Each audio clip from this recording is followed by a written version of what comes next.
sont en train d'être détruits. L'ONU finance des attaques qui visent les pays occidentaux, qui visent leurs frontières. En 2024,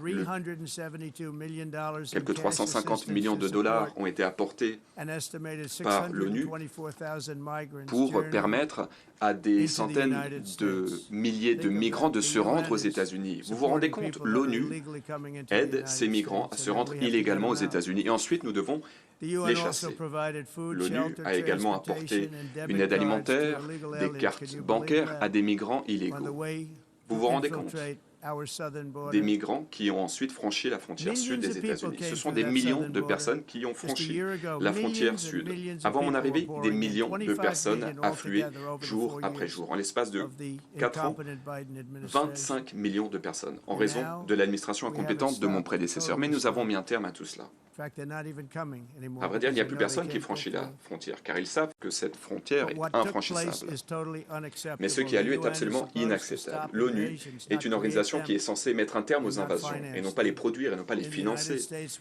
Et aux États-Unis, nous rejetons l'idée selon laquelle des étrangers doivent pouvoir se rendre à l'autre bout de la planète, fouler aux pieds notre souveraineté, franchir les frontières, se livrer à la criminalité et épuiser notre système de sécurité sociale. Nous avons dit que les États-Unis appartenaient aux Américains et j'encourage tous les pays à nous emboîter le pas.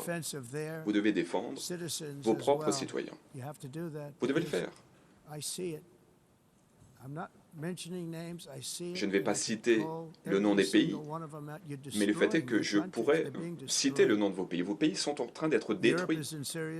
L'Europe se porte bien mal.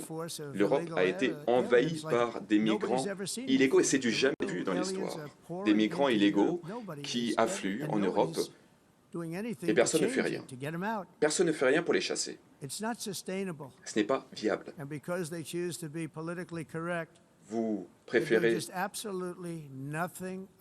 être correct politiquement et donc vous ne faisiez rien, car personne n'ose en parler.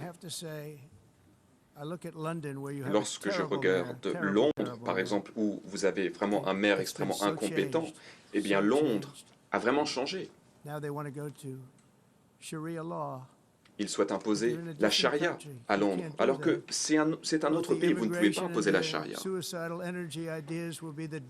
Et je pense que cela provoquera la mort de l'Europe de l'Ouest si rien n'est fait immédiatement.